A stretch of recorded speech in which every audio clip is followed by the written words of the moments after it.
a vossa escolha de trajeto pessoal significou um certo entendimento da arquitetura, em que contexto é que o vosso percurso surgiu e, no fundo, quais é que são os vossos objetivos do ponto de vista profissional? Eu com o João Carlos Simões, nós os dois fundámos a editora Monad, vocacionada para a divulgação da arquitetura. Também fora de portas, ou seja, com uma divulgação internacional e que mostrasse livros feitos por arquitetos. O livro é um objeto que também tem uma certa durabilidade, não é tão, talvez não seja tão durável quanto a arquitetura, mas tem esta lógica, esta dinâmica de uma circulação pública. Interessou-nos muito esta questão da edição como quase que a criação de um percurso através de um problema, ou de uma ideia, ou de um tema. Como é que a conexão com o Brasil surgiu? Ela surgiu de um interesse muito grande nosso sobre a arquitetura brasileira, em primeiro lugar. E também de uma outra percepção de que a arquitetura brasileira, talvez também um pouco como a arquitetura portuguesa, sofria de alguma separação, alguma falta de divulgação exterior. Também nos interessava que fosse um discurso que interessasse ao público em geral, que não fosse um discurso estritamente de arquitetos para arquitetos, mas que tivesse essa divulgação mais ampla. Eu comecei realmente a fazer projetos, a trabalhar em ateliê e tive sempre uma necessidade de me dedicar um pouco também a outras coisas que complementassem essa atividade de projeto da arquitetura. E foi aí que comecei a ingressar numa editorial. Comecei realmente com a revista Arca, onde tive 15 anos, portanto comecei com a edição online e depois assumi a coordenação. Tentamos fazer tudo ao mesmo tempo, mas é sempre um pouco difícil e acabamos depois por nos especializar, digamos assim. Tive 6 anos na Experimenta Design, onde estive a trabalhar também na área editorial e fiz a coordenação de alguns livros. E depois, ultimamente, estive no JA, que já é uma responsabilidade, digamos, é realmente um projeto editorial que pertence à Ordem dos Arquitetos, apesar de ter um corpo editorial que é exterior à Ordem, portanto nenhuma das pessoas que estava na nossa equipa pertencia à Ordem. Éramos uma equipa que foi selecionada em concurso. A publicação que chega a todos os arquitetos em Portugal, acho que isso é um privilégio poder acrescentar qualquer coisa a estes projetos. Qual é a tua percepção sobre a arquitetura portuguesa, nomeadamente aquela feita pelos mais jovens arquitetos? Como é que tu acompanhaste, tendo um conhecimento na Arca e depois no JA, essa Sim. regressão ou essa progressão? Eu acho que houve uma grande capacidade de reinvenção dos arquitetos e principalmente dos mais jovens, que seriam aqueles que estavam menos condicionados ainda pelo meio profissional e, portanto, tinham um grande à vontade em experimentar outros campos, digamos assim, outras narrativas, outras práticas. O mercado também agarrou agressivamente estes jovens arquitetos e eles neste momento estão bastante bem inseridos e estão a responder também bastante com muita qualidade às questões atuais do mercado. Curiosamente, o nosso exercício começa nos Açores, onde estivemos durante 2 anos a viver e a trabalhar na candidatura de uma parte da Ilha do Pico a Património da Humanidade, mas curiosamente, mesmo essa experiência sendo ligada a um contexto institucional, se quisermos, e de entidade pública, a verdade é que o ponto central dessa experiência foi a experiência de projeto, através de um edifício que começámos a construir, começámos a projetar e que construímos muito cedo. A novidade mais recente é o facto de lecionarmos os dois e é neste percurso, porventura agora, assim, um momento diferente até de reflexão, o do ensino. O que me trouxe a Basileia foi a vontade de querer trabalhar com um escritório específico, os Christian Gantenbein. Trabalhei durante um período como arquiteto normal, cá, a trabalhar em projetos, concursos, e isso acabou por, como a Paula disse, me embrenhar numa rede muito densa, que é a rede do arquiteto como operário, e que me desligou um pouco do pensamento ou da distância crítica que eu aprecio bastante no que é fazer arquitetura e que foi das coisas que me levou a querer ser arquiteto. Então, dessa frustração, com essa condição, nasceu um pouco o projeto da revista Carta Magazine, que ao princípio a ideia era ser uma revista portuguesa, e o que aconteceu cá foi que estes meus amigos me desafiaram a fazer a revista de uma forma internacional. Este interesse pela publicação levou-me a começar uma outra plataforma que se chama Publishing in Architecture, mas é uma plataforma onde eu, em conjunto com 2 designers gráficos, o Debu, o Max e o Filipe, que também trabalham connosco com a Carta, escolhemos uma cidade europeia e lançamos um conjunto de questões a um grupo de pessoas sobre um ato específico da publicação. E, em paralelo, fundei o meu ateliê cá, mas sempre baseado na lógica de editor, e ainda além disto sou assistente de ensino e de pesquisa na ETH em Zurique, com os Made in. Utilizaste a expressão arquiteto como operário. O que é que tu querias dizer com isso? Um arquiteto que, do ponto de vista do empregador, se deve desligar da sua visão crítica do que é feito no ateliê, ou seja, deve encarar o seu trabalho como produção, deve ser visto como um elemento numa máquina e levantar o menos possível de ondas. Eu penso que o problema está antes, ou seja, o problema é que quando nós estudamos arquitetura é-nos vendida a fábula de que o arquiteto é o criativo, de que todo o arquiteto vai assinar projetos em nome próprio, de que todo o arquiteto tem que ter essa vocação. Eu penso que há arquitetos que são perfeitamente felizes encarando o papel de arquiteto operário, que acaba por criar um sentimento de frustração grande nas pessoas quando entram no mercado de trabalho, é de que eles vão ser o arquiteto gênio. Eu acho que isso é completamente estúpido. Não há o arquiteto gênio, essa figura não existe. Tu achas que o ensino deve criar uma fábula do arquiteto mediano, do arquiteto operário? Não. Eu penso que o ensino universitário, e isto é uma postura que não é só minha, é também partilhada com a cadeira na qual eu leciono na ETH, no ensino universitário os alunos são para serem encarados como estudantes e não como pupilos. Então o nosso papel como professores não é o de acariciar o gênio ou fazer florescer o espírito criativo, é confrontá-los com a realidade da sociedade de uma forma que os mantenha sempre críticos e frescos. A propósito da felicidade e da cidadania, nós, arquitetos, e da tua própria experiência, achas que se pode ser arquiteto praticando uma cidadania ativa? Não sei se há outra maneira de ser arquiteto, que não mesmo isso, não é? Se na raiz da nossa disciplina está trabalhar, compor o espaço físico e, portanto, todo ele à partida é público, não sei como fugir, como escapar a essa condição de um ato político, não é? Um ato político no sentido antigo da polis. E por isso, obviamente, que a importância de um organismo como a Ordem dos Arquitetos, que é, digamos, uma espécie de intermediador entre a profissão, o lado profissional dos arquitetos e esta parte mais de relação e de comunicação ao lado público, é extraordinariamente importante. O modo como se comunica, o modo até como possa haver uma certa educação pública à arquitetura. Qual é que é a importância do bom desenho das cidades para a boa vida comum? Qual é a importância do bom desenho de uma casa, do traçado das vias, da própria paisagem, a importância que isso tem para o impacto público que isso tem.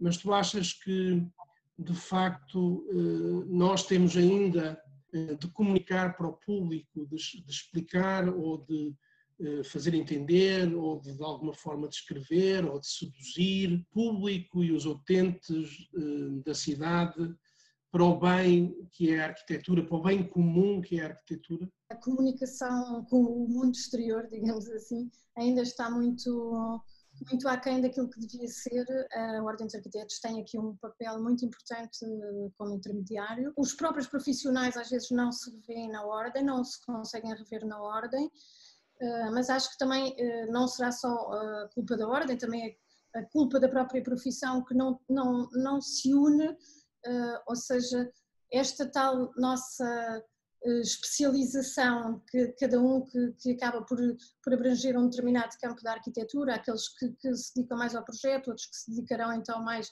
às edições, outros que se dedicarão à curadoria, à crítica, à academia, e principalmente acho que os arquitetos se afastam muito desta decisão política também, que é um campo essencial hoje para os arquitetos estarem presentes como profissionais, como técnicos.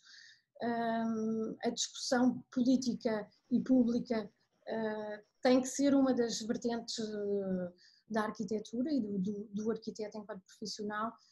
Há muita coisa para discutir, políticas de habitação, políticas urbanas, utilização de espaço público, que devem ser os arquitetos a estarem no centro destas questões e na decisão, e isso também pode ter um papel da ordem em poder ajudar a implementar algumas dessas participações. Porque a percepção também se pode ter, embora eu compreenda aquilo que a Daniela e que a Paula foram avançando, é que apesar de tudo a vida para os arquitetos melhorou muito nos últimos 10 anos, nos últimos 20 anos, ou seja, o arquiteto já não é, apesar de tudo, a figura estranha, excêntrica à sociedade que seria há 20 ou há 30 ou 40 anos. Mas eu também diria que há hoje um cliente mais esclarecido e uma sociedade mais aberta para o bem comum da arquitetura.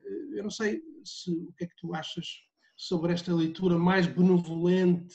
Eu diria que nós temos direito ao prato cheio, ou seja, o que é que isto quer dizer? É que, acompanhado com essa disponibilidade e com essa informação, também vem um cliente mais exigente e com as suas ideias, com os seus preconceitos, e em bom rigor. Se há bocado estávamos a falar e dizia a Paula que não há comunicação posterior, eu também acho que não há reflexão interior, ou seja, aquilo que eu curiosamente teria mais vontade de partilhar é um bocadinho, se calhar, esta angústia de que nós passamos tanto tempo a fazer o nosso trabalho como a pensar sobre aquilo que fazemos. Nós não sentimos verdadeiramente que tenhamos uma rede em que aquilo que estamos a fazer seja uma coisa estruturada. Se por um lado a nossa arquitetura é altamente reconhecida pelos seus resultados, a verdade é que não sentimos que haja assim, uma espécie de paralelo com esse suporte na realidade que temos como arquitetos no nosso dia-a-dia,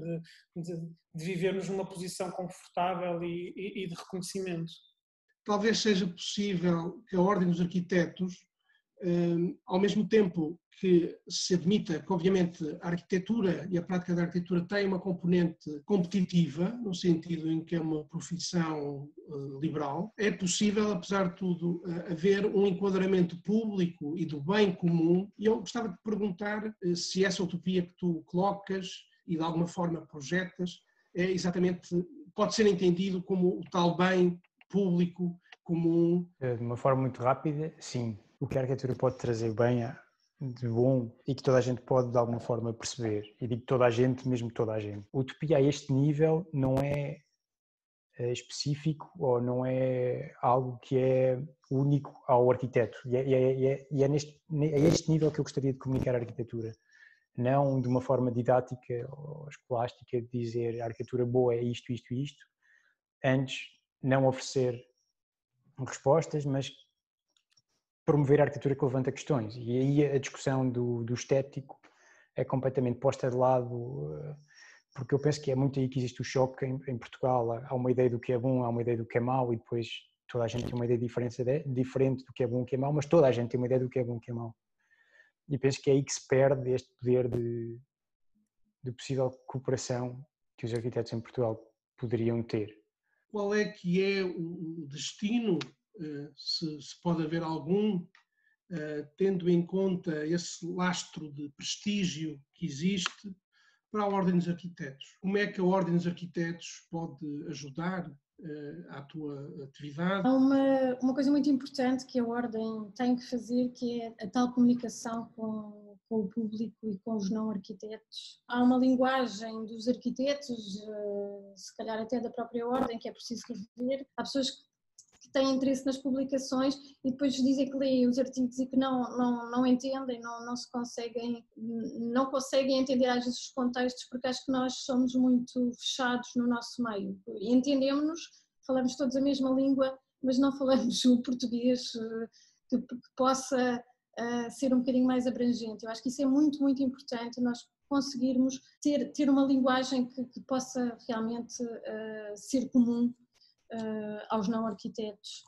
E a Ordem dos Arquitetos poderia ser o sítio onde essa linguagem se é de certeza um sítio onde pode começar a haver essa comunicação. Mas a Ordem houve uma altura que se calhar até se aproximou mais de um público geral e agora acabou também outra vez por se fechar um pouco sobre si própria. A tal tentativa de pôr o arquiteto também com um papel mais político, mais politizado, mais integrante na sociedade, de poder ser um elemento ativo. A verdade é que há muitas instituições extraordinariamente válidas a fazerem trabalho no campo da cultura e da prática da arquitetura, mas nenhuma, como a Ordem dos Arquitetos, tem a responsabilidade de representar todos os arquitetos.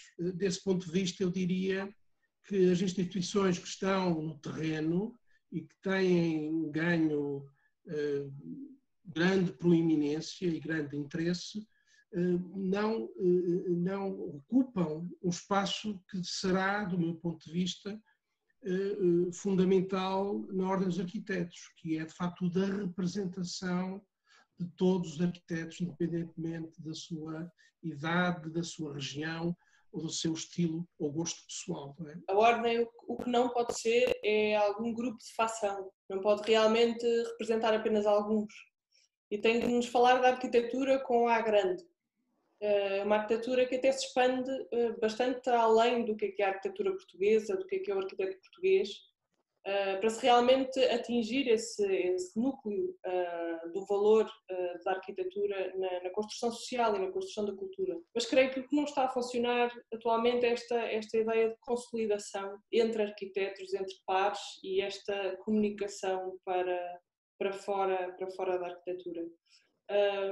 Fazer exposições é uma boa ideia, publicar livros com esta preocupação de transmitir o que é a sensação do espaço, o que é a mais-valia do bom desenho do espaço físico e também alertar para o que é que podem ser os problemas porque são tão cotidianos e vivemos sempre neles, sempre dentro das cidades, etc. Podemos já ter perdido, enquanto público geral, digamos, ter perdido a noção que eles existem. A Ordem serve a propósito de um fórum interno, em primeiro lugar, e mais tarde, talvez, de um potencial megafone que pudesse chegar à sociedade inteira. Um arquiteto português no estrangeiro seria o apoio logístico e legal básico que eu precisaria no caso de ter uma comissão em Portugal ou não. Vês na Ordem alguma utilidade e essa utilidade podia passar, por exemplo, por ser de facto um catalisador de um diálogo intergeracional que muitos sentem como importante no momento que atravessamos? Eu acho que, curiosamente, quanto mais se expande a profissão no seu potencial de intervenção na sociedade, acho que mais potencial haveria em tentar, no bom sentido, aglutinar, partilhar e encontrar um sentido de partilha que só não nos faça sentir isolados, que seria simpático começarmos patamares mais acima, sabendo que temos um historial incrível, que temos um passado maravilhoso do qual nos podemos orgulhar e que devíamos usá-lo, devíamos estar frescos, com os ombros menos carregados, com menos tensão, seria fantástico.